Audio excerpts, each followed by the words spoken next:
to the Motorsport Coaching Podcast, sponsored by Motivate Training and Management. This is a podcast where we talk to drivers and industry experts to help you maximize your performances on and off the track. Let's get started with today's show.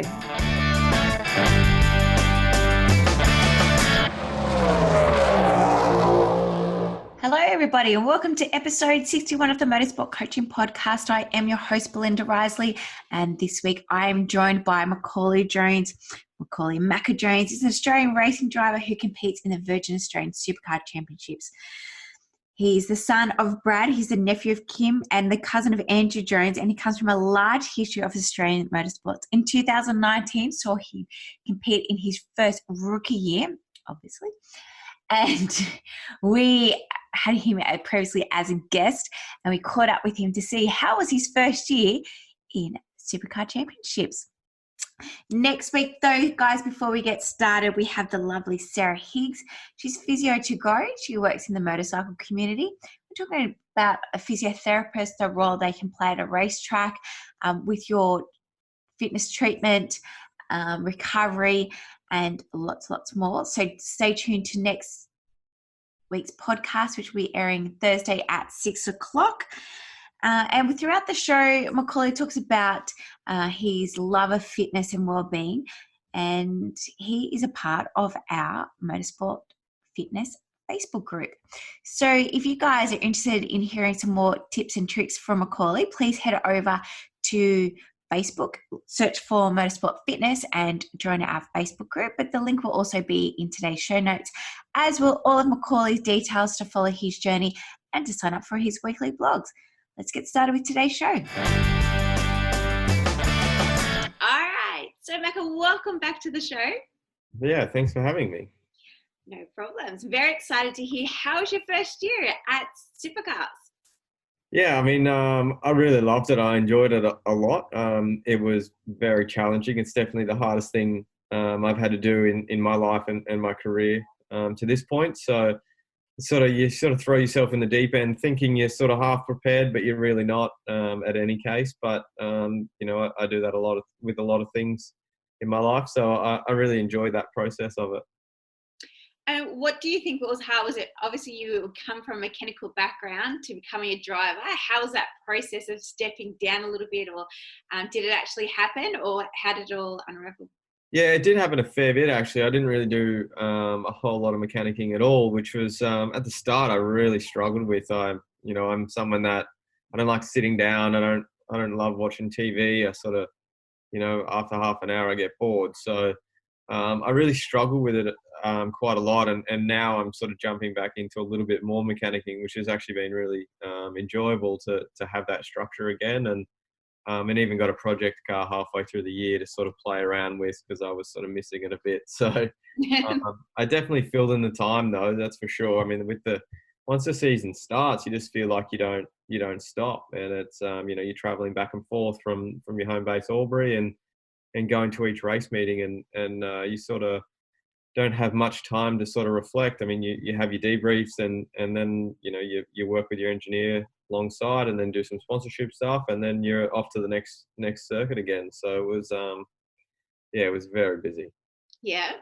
Fantastic. Yeah. So what did you do like during the day, like, to fill in that extra time? As you said, obviously you'd race and then you'd come in and have a debrief, and then how did you overcome that, I guess, nervousness and the spare time between races? I mean, with the calendar last year, I mean, you really only had 2 weekends between each race meeting, and this year's a little bit different with 3, but for most of this year's series, but it was, I mean, really, I just did a decent amount of training. I mean, I love doing my training regardless of whether I'd be racing. So that's something that I enjoy a fair bit, and I have a lot of structure around that side of things and doing the recovery. But you spend a lot of time thinking, I think. It's, you're always thinking about how it can be better, or, at the start of the season, I really struggled. Obviously, we had the first race meeting, which wasn't a very good one at all. And, to bounce back after that, it took me a few race meetings to sort of find my feet. We went to AGP, and I think that's probably the hardest circuit on on the calendar, and really had to dig deep to work with that, and just tried to keep going from weekend to weekend. I mean, yeah, so I was super stressed after the third or fourth race meeting, and really wasn't enjoying it, just because we'd had a big crash and we were trying to get back on top of things. And I took a bit of a time to think, and I ended up reading a book, and that really helped me change my mindset for the year. And it was a big reset for me, and I started to really enjoy that process of learning and building on what we had. Yeah, so we'll go back to that Adelaide crash. Obviously, it's the first round of this season. It was your first race, stepping up into the category one of the Supercars here in Australia. So you had a massive crash. What was a mechanical defect at the end of the day? How was your confidence after that? And you did just mention a book. Tell us a little bit about the book and what it was called, and how it did actually help you. Yeah, Adelaide. I mean, it was the first race of the season, and we missed it. We had qualifying on the Friday afternoon, and then a practice on Saturday morning, and had a brake line failure, and it burst very randomly. We're not really sure if a rock hit it or whatnot, but it was on the fastest part of the track, so that pretty much put us out for that whole day. And the guys did an awesome job repairing it, but it's that confidence hit. I think subconsciously it sort of has a bit of a hit to you. The next day we made it out and raced, but the car was, it was a bit of a bitzer and wasn't the nicest thing to drive. So it was pretty much just circulate, get points, and have the race there. But you really couldn't push the car just with it not handling too well and being a bit out of balance. So. The next day I sort of jumped in straight into qualifying, and I didn't second guess it. I know the guys that work on my car really well, and I trust them. So it's sort of just straight back to what you had to do, and jump in again. And I was pretty okay with that. Like I said, I trust them a lot. So, it's definitely not ideal, and it definitely put us on the back foot, especially trying to rebuild after the race meeting and heading to the next one. It sort of stuffs the flow a bit of where you're going. But and the book, I'm trying to think what actually was the book. It was Chop Wood, Carry Water was the book. So it's like a bit of a mindset book, but it's about the process pretty much. And the book goes into what archery is, and I've read a few books on archery, and it talks about how you really have to be patient with it, and just sort of keep chipping away, do the work. And so overall for the year, what kind of learnings have you made about the main game? I think the racing is one of the hardest things that you jump into. I think every time you do the first 2 laps, I think that's where it separates a lot of people. For me, I really struggled with just getting through the first 2 laps quite cleanly and in position where you wanted to be. And and then passing is a whole nother story. Everyone is so close, especially throughout this year. It was through 2019. It was quite often just a second between everyone, and then trying to find your way around these people that have the same brake markers just about as you is really difficult, and trying to extract everything you can out of the car in that aspect. And from the Super 2 to the main series, your tyre management is so much more important. You've got pit stops thrown in there, and it's really like trying to manage how you can just get all these little tiny 1%ers a little bit better, and then build that relationship with your engineer, which I think is something that's super underrated or not talked about too much. It's building your team around you within your team, I think, and that's something that I've always worked really hard at. I know everyone in my team for years now because I did work as a mechanic at the team, and that really helped me. But it's something that you're still working out what language you speak to each other, and then talk about the severity of changes or adjustments that you do need through the race. Yeah, fantastic. And so how much time do you spend working on the car now versus your off-track stuff with sponsorship and building your brand? Yeah, I think you're sort of always building off track with your branding stuff, and that can and that's a whole nother rabbit race. I think I find it very difficult in motorsport to be able to build your brand too much because we do have these certain partners or sponsors within you, and they sort of expect things from you. It's not like your motocross or something where those guys get sponsored by Monster and they get a bit of free range where they can sort of create their own ideas and their own image and go from there. Where, somewhere like Penske, if you look at the Penske drivers, they're very clean cut. They've always got the shirts tucked in. Sometimes they wear white shirts and stuff. Like, you wouldn't catch me in a white shirt. Like, it would not work at all. I don't own white shirts. I'm from Albury and I'm a mechanic. So, I'm a bit of a grub in that way. But it's just some sponsors have that. So the building the brand off the track has been something that I've been working with, but it is hard to tie in sometimes with certain sponsors and whatnot. So that's definitely a challenge. But the working doing some more mechanicking work this year. Like, I'm even going to the 12-hour to do some mechanicking work up there actually. So fortunately not driving, but it's that's an expensive race meeting, that's for sure. And my budget goes towards the supercars that we create there. And so I figured I like being around race cars, and why not do it in that way. And the last time we spoke, you were doing a lot more on YouTube. Have you still continued to do your own social media throughout the last 12 months, or have you now got somebody working with you, an agent, or? No, I'm doing my own stuff really, and I enjoy, like, the YouTube stuff slowed down a lot. I mean, it's hard with supercars. You're not allowed to show a whole lot. You can't show anything on track, and I found it like I did a couple of videos throughout the year, and I rewatched them before I would send them out, and I didn't end up sending them out because it's so hard to follow with it when you can't show any on track stuff, or I would chat about something and I had no footage to back it up with, sort of thing, because you're restricted. So that was something that I struggled a little bit with. I would like to do a bit more behind the scenes, which I'm looking into doing a couple, which will be fun. I really enjoyed that side of things, and really like giving that insight to different people. And but yeah, all the social media stuff I really just do myself. I think if you follow me on Instagram or whatever, like, I'm super real with it. I try and be as real as possible. Like, I follow a few people that have been pretty fake, and I just, I tend to unfollow them pretty quickly. I don't, if I don't get value from someone I follow, then I'll probably unfollow them. Like, I'm not really afraid of that. So I don't, I try and spend the least amount of time on Instagram or something that I can, instead of wasting time. So yeah. So is that the best place to follow you, over at Instagram? Is that the platform you're really concentrating on now?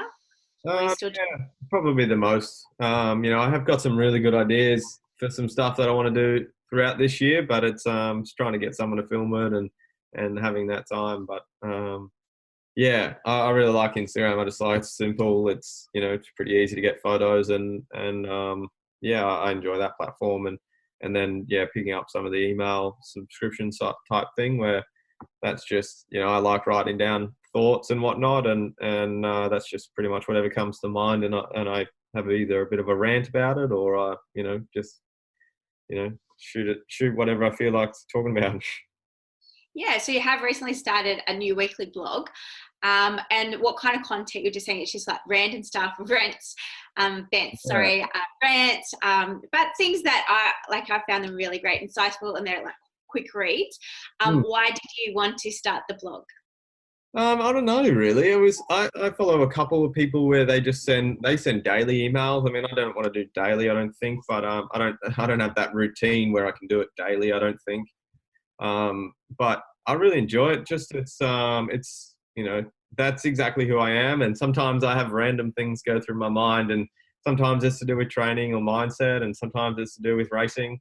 Sometimes, like one night, I had one that was what I learned about having a mullet. Like, it's and you can learn little things along that way, and I like to share that. I mean, some people in supercars and some super fans or whatever, they like a bit more insight than what you get. I mean, there's a few drivers in the field that I wouldn't even know anything really about behind the scenes. But if you want to learn more about me, then I feel like it's pretty easy. If anyone ever wants to send me a message, I'm probably going to get back to you. If I'm a pretty forgetful person, I'll forget to message my dad back all the time, but I don't mean it. Yeah, it's just, I don't, as much as we are in the spotlight, I don't, I like just being me. Yeah, just being real, being your authentic Yeah. self. And so if people are wanting to follow that journey, apart from Instagram, obviously the link will be in the show notes. We'll also have the link to join up to the newsletter. But is that just on your website or is that through Facebook? There's a link there as well. Yeah, it's mostly just through Facebook. I don't even have a website. I sort of think in some ways they're a little outdated, but I think if you really wanted to find it, you'd probably find it just on Instagram or Facebook. Like, it's pretty easy. If you type my name in there, you'll find it. And yeah, that's just something I really enjoy. And I hope that people kind of find some of them funny. I think it's a bit more lighthearted than some of the things that come out. But yeah, and like you said, though, it's a great insight into like the team. I think this one was about working with your team and how hard it is. One being a family sport, being a family team-owned sport. With your dad, your uncle, but being from an employer perspective as well. Now becoming a driver, so I think that all those insights are awesome. So keep them coming. Yeah, I mean, and another thing is, like, I'm very grateful for the opportunities that I've been given in my life and my career, and I've been fortunate that I've been born into a race team, and I've found a passion for it, and I share that with my dad, and that's something that not many people get. So I think if I can share that, or some of the knowledge that I've been open to, through either my dad or my family there, or just the people that he knows and have helped me, like when I was in Formula Ford, Mark Scaife helped me quite a bit. Paul Radisich in New Zealand has always been really good to me, and Neil Crompton, I see him quite often, and these guys that have been in the sport for so long that I've been able to learn from, and I think I can share that. So why not? Yeah, and you are one of the more holistic drivers. So you're quite into your health and wellness. Last time we spoke, you were doing following a paleo way of eating. Are you still doing all of that kind of things, or has it increased or decreased? Are you doing plant-based now, or anything? No. How? Yeah. Well, it's the word of the week, so I was just throwing that one in there. But yeah, so how has it differed, or has it changed? Tell us a little bit. It's definitely differed. I mean, I think I'm always learning, and everything's always evolving across the year, and changes in my training and racing as well. So I mean, I feel like I've actually made a lot of improvements in my fitness this year, and that was because I sort of was forced to rest more. Like, I was, someone that was probably always doing too much, and now that I'm going to race meetings, I'm trying to be as fresh as possible. So it was probably the first year where I really rested pretty well into every race meeting, and by the end of the year, I was fitter and stronger than I ever been, and I found that quite interesting, but frustrating at the same time, because everyone always tells you to rest, but I don't like sitting down. So it was always a bit like that. And I think with the food side of things, like I just eating more and more all the time. And I work with someone from locally in Albury now, a bit closer with some of my training stuff, and we can always talk about how we can improve different things, and upping the vegetable intake. Even though I think, like, I eat so many vegetables, just being like that paleo and whole food way, it's pretty much like doubling it again. And it's hard, and hard to get the consistency in with that, especially with travel. But you just try as best as you can, and I can't be perfect all the time, that's for sure. But I've been pretty strict paleo for 6 or 7 years, and I made some adjustments this year, but that works for me, and I'm learning. Yep. And as I said, there's no right or wrong thing, and it's not a diet, it's a lifestyle thing. So everybody needs to do whatever eats and exercise what works best for them, as opposed to doing what the norm is. So you are right into your fitness training. Currently, we've got the world record for burpees. 870. Macauley, tell us why you chose burpees. Is it a love-hate relationship thing? And how did it all come about? Well, like, was it for a charity, or was it just a mindset thing?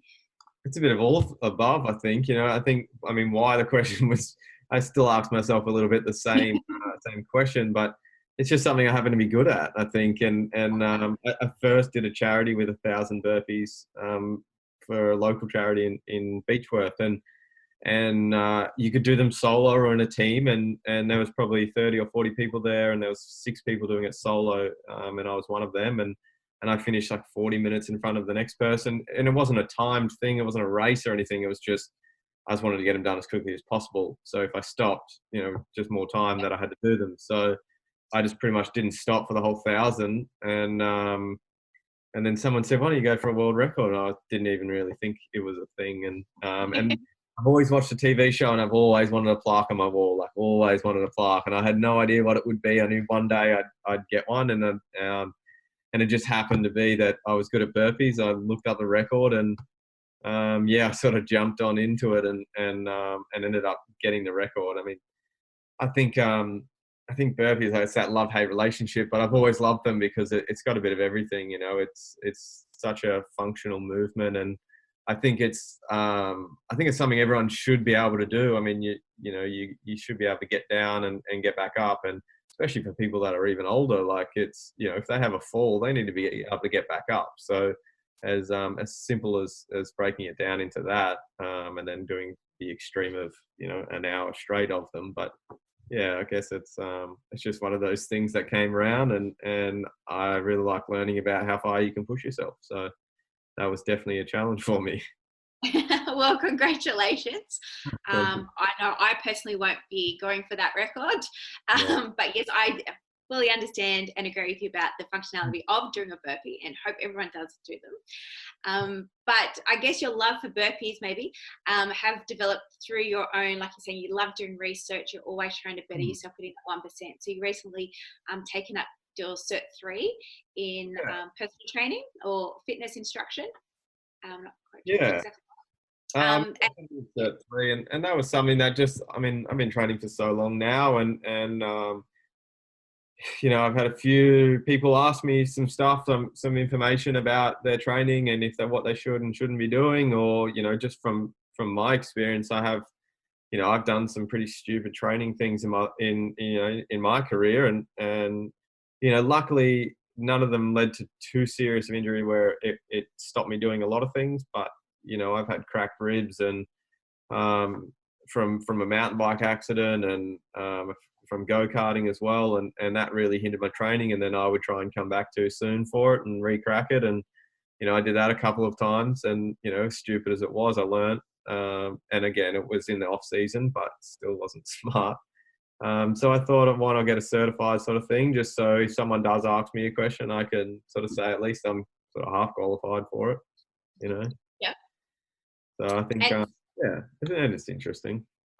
yeah. So are you going to do that as a side hustle, or is it just more so for your own knowledge you were wanting to do that? To be honest, I haven't really thought about it enough yet. Once I finish it, I'll see how I go. I mean, if people want help with their training, I'm absolutely happy to help out and work with that. But yeah, I haven't really decided. I mean, I do like my training, and but I'm so consumed with that, and sort of doing some coffee stuff at the moment. I love coffee as well. Yes. So hopefully, I've been roasting my own coffee beans, and hopefully we'll have a bit of subscription service for that coming up in the next 6 months. So which is pretty cool because I absolutely love coffee, and I think life's too short for crappy coffee. So that's something that I've got going on the side as well. That's so random. I love it. Yeah. Yeah, I mean, if you ever see my house, it's like, no, I've got a coffee machine. I've pretty much got every kind of way to make coffee you can think of, and more. So I've always dived deep into coffee for the last few years. And do you drink a lot of coffee on race weekend? I've drank coffee all the time. Yeah, whether it's race me or not. I mean, I'm pretty mindful of it. I used to have a really bad tolerance for coffee, but because I just sucked it up and kept drinking it, I've sort of built a better tolerance. That's for sure. But that's the best idea. I was referring to the diuretic side of effects. Yeah. Oh no, I don't really have that much of a problem with that. I feel like it's more like the jittery thing. Like you can get a bit more. I feel like you get more nervous if you have them. But I think that's something I've learned along the way when it's like when I shouldn't and should have coffee. But because I have it every day at home pretty much, when I was going, I went to a couple of race meetings and wasn't having any, and I would get to it, that time of day, I would normally have my coffee and be sort of craving that. And that's something that I make sure I have at the track as well, just to keep in my routine, because it is pretty built in my routine at home. So we are about a month away from round 1 of 2020. What's happening at Jones Racing for Jones Racing? We have a whole lot going on at the moment. Actually, if you walk in the door there, it's people will be running around everywhere a little bit. It's pretty flat out. I mean, we're expanding the team and going to 4 main series cars. I think we've got 6 or 7 new employees at the shop as well, which is pretty big. I mean, we're up towards 60 personnel at Brad Jones Racing, which is pretty crazy. I think when I started working there, we had 25. So it's crazy how much we have grown and the things that we're doing. And but it's super exciting. We've got a couple of new drivers coming in, and that 4th car as well. And then we're still helping out in the Super 2 and Super 3 category, or Kumo category, that we've been running in for a little while now too. So we've got plenty going on, that's for sure. And do you still go and help mechanic on those other cars, on the Super 2s and the Kumos, or were you still in 2020? Or now that you had the first year, you're really going to go tackle your mindset and your race craft differently? I think it's going to be up in the air at the moment. We're still searching a little bit for mechanics. So at the moment, I'll be probably working even on my own supercar at the moment. Just tinkering around there, and I'll be keeping a pretty close eye on just how some stuff is running there, and making sure that we're all crossing our T's and dotting our I's and whatnot, and because it's always nice to have someone there that's sort of looking around, but it's also difficult to have that, because it can be sporadic when I'm going to be there, with some sponsorship stuff, or you're coming in and coming out a little bit because of that, and that can be difficult. So just getting that routine there is super hard, but I'm definitely going to be hanging around more, doing a bit more mechanic work, because it's something that I enjoy, and it's all part of that racing background for me. Yeah, and apart from the social media side of sponsorship, have you been finding that you're having to do more meetings and more personal appearances and stuff like that? Yeah, it's getting a bit more. I mean, I'm still not the busiest of drivers out there, that's for sure. I mean, there's, I'm sure there's a few that don't ever stop traveling around, but it's definitely getting more and more. And the sponsorship side of things and the partnership building is getting harder than ever, that's for sure. I think people are pretty holding on to their money pretty tight with that regards, and are always hesitant to sign up to be a partner, and you've really got to show them the value that you can give them, which is taking more and more time, whether that be corporate stuff or because I guess as they say, we're not just a billboard anymore. So we need to show that they're getting the value from it. Fantastic. And so what has been your favorite thing about stepping up, or the favorite thing about 2019 racing? 100% just more racing. I mean, it's what I think the sport for, and it's you don't test away from the race meetings, which is kind of frustrating. But and you're going from race meeting to race meeting, trying to learn and adapt, and every time you learn something from one race meeting, you go to the next one with a new set of challenges, whether that be a different track, different setup, and just and weather, and you're trying to manage all that. So one thing you may learn from one weekend and you're trying to build on for the next one, you may not be able to, because the circumstances are different. So it's kind of just keeping that mental log of all the things that you learn, and how you can keep building on each part.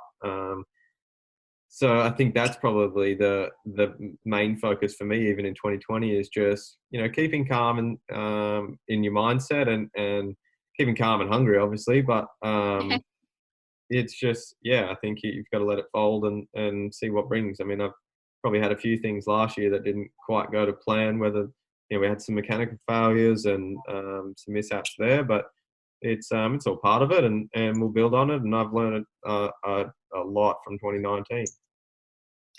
And are you still the smallest driver, weight-wise? I would have to say so.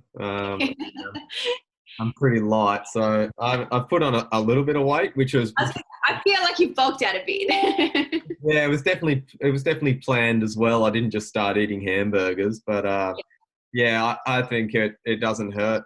You know, I don't have a weight restriction. I can be 85 kilos if I really want to be. Not that I'm going to be, because I think I'd have to eat way too much food for that. But I just changed my training up and put on a bit of size, which is, you know, something that I wanted to do. Fantastic. Well, we wish you all the very best for season 2 in 2020 of the Supercars. Yeah, thank you. I'm super excited to what the year's going to unfold. I mean, there's a lot of changes within Supercars itself and within the BJR Supercar team. So I'm really looking forward to it and hopefully learn some new things off Todd Hazelwood there as well. I mean, he's new to the BJR team, so that'll definitely be a refreshing, you know, start for him and for us. Yeah, it's fantastic. As you say, like the team is growing, so you're going to have all that data now to share amongst the team, you know, with your Super 2 and the Kumari Cup as well. So we wish you all the very best. Thank you again for coming on, being our guest. Of course, all of Macaulay's details on how you can follow his journey will be in today's show notes. And highly recommend you signing up to his weekly blog to hear his thoughts. Yeah, thank you. Appreciate it. Thanks, Maca. Well, thanks everyone for listening to this week's show. I really hope you enjoyed that one as much as I did. Now, remember, all the show notes with the links and the specials mentioned in today's show are available over at motivatetraining.com.au. If you haven't already, I'd really appreciate if you could head to iTunes or Stitcher, type in Motorsport Coaching, subscribe, and leave us a review. Each week, I'll read them out and you'll go into a monthly draw to win a fantastic prize. If you have any questions or comments, please email us at motivatetraining.com.au or head over to our Facebook page at Motivate to Tea. Until next time, take care.